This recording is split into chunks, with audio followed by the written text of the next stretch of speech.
আজি যেটো জনসাৰ মছাহাৰীৰ ভাতৃ সঞ্জীৱ মছাহাৰী তেখেতে আজি আমাৰ চৰকাৰৰ তৰফৰ পৰা তেখেতৰ পৰিয়ালৰ কাৰণে যেটো দুটা চাকৰি আমি ঠিক কৰিছিলোঁ এটো প্ৰদান কৰা হৈছে এপইন্টমেন্টটো ৰিসিভ কৰিছে কিন্তু জনক কুমাৰ ব্ৰহ্মৰ যেটো ফাদাৰ দেউতাক তেখেতে শ্ৰাদ্ধৰ পিছত এপইন্টমেন্টটো ল'ব আৰু দুইটা ফ্যামিলিক শ্ৰাদ্ধৰ কাৰণে বা তেখেত সকলৰ সুবিধাৰ কাৰণে কিছুমান আৰ্থিক সাহায্য দিয়া হৈছে তো আমি সৰকাৰি তৰফৰ পৰা তেখেতৰ পৰিয়ালবৰ্গ যাতে ভালকে থাকিব পাৰে ইয়াৰ কাৰণে যিখিনি দায়িত্ব ল'ব লাগে হেতু আমি লৈছো আৰু তেখেত সকলৰ পৰিয়ালে নহয় আজি আমাৰ তেনেকা বহুত পৰিয়াল আছে যি সকলে বিভিন্ন সময়ত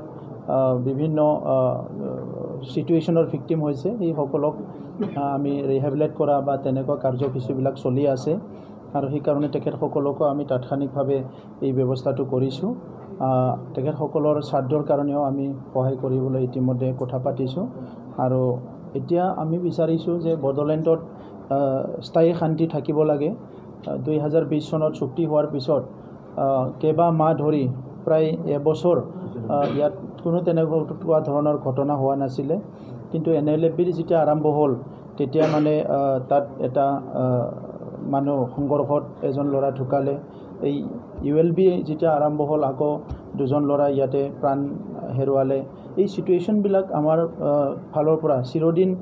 নাইকিয়া কৰাৰ কাৰণে আমি কিছু কাম কৰিব লাগিব আৰু বড়ো সমাজখন আগুৱাই যাব লাগিলে আমি 100% পিছটো আহিব লাগিব আৰু আৰ্মছ ফ্ৰী হ'ব লাগিব তো সেই কাৰণে আমি ক'ব বিচাৰিছো যে যেটো ইউএলবি নাম লৈ কেজমান ল'ৰা পুনৰ জংগললৈ যাব বিচাৰিছে বা তেনেকা ভাবুকিবিলাক দিয়া আছে তেখেত সকলে এই ভাবুকিৰ দ্বাৰা আমাৰ জাতিৰ একো লাভ কৰিব নোৱাৰে বৰঞ্চ নিজৰ লছ কৰাৰ লগতে জাতিটোৰো লছ কৰিব হেতু নিশ্চিত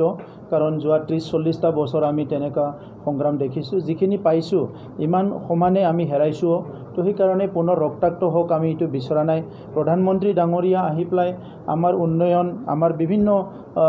দিশত আগুৱাই লৈ যোৱাৰ কাৰণে বিভিন্ন কথা আমাৰ আগত কৈ গৈছে গৃহমন্ত্ৰী ডাঙৰীয়া এতিয়া বডলেণ্ড অঞ্চলটো নিজৰে অঞ্চল হিচাপে নিজৰ এটা দায়িত্ব আছে হিচাপে সদায় মনিটৰ কৰি থাকে বডলেণ্ড বিটিআৰ একৰ্ড ইমপ্লিমেন্ট হোৱাটো লৈ প্লাই মুখ্যমন্ত্ৰী ডাঙৰীয়াই কেছ উইথড্ৰ কৰাৰ পৰা আদি কৰি যিবিলাক এনডিএফবি ৰিলেটেড সমস্যাবিলাক সমাধান কৰাৰ কাৰণে তেখেতে নিজে দায়িত্ব লৈছে ৰিহেবিলিটেশনৰ কাৰণে 4300 ইতিমধ্যে ইউথৰ কাৰণে তেখেতে ফান্ড সেংশন কৰিছে আৰ্মি পুলিচৰ ৰিক্ৰুটমেন্ট ইতিমধ্যে আৰম্ভ হ'বলৈ গৈ আছে ট্ৰেনিং চলি আছে ইভেন ৰঞ্জন দৈমাৰী ডাঙৰীয়াক মানে মুকলি কৰিব পাৰে নেকি বা এনআইএত যিখিনি আছে তেখেত সকলক মুকলি কৰিব পাৰা যায় নেকি ইয়াৰ যিখিনি আইনগত ব্যৱস্থা ইয়াৰ ওপৰতো তেখেতে চিন্তা চৰ্চা কৰি আছে তো এনেকুৱা সময়ত যেনেকৈ যুৱসকলে আজি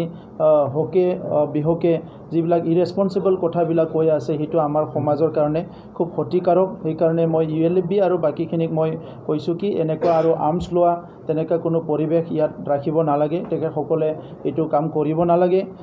যি সমস্যা আছে আমি একেলগে হেতু বিচাৰ কৰি আছো government of India government of Assam খুব পজিটিভ হয় বহুতখিনি দফা বিটিআৰ একৰ্ডৰ ইতিমধ্যে ইমপ্লিমেন্ট হৈ গল কেজনমান আমাৰ জ্যেষ্ঠ মানুহ আছে বা কিছুমান ৰাজনীতি চক্ৰ আছে যি সকলে এইবিলাক মানে সদায় এটা উদুগনি দি থাকে ইয়াৰ কাৰণে আজি যুৱসকলে তেনেকুৱা হৈছে মই যুৱসকলক আহ্বান কৰিছো আপোনালোকে নিজৰ কেৰিয়াৰ গঢ়াত গুৰুত্ব দিয়ক যদি কোনোবা জাতিৰ কাৰণে নিজকে মানে ত্যাগ কৰিব নিজকে মানে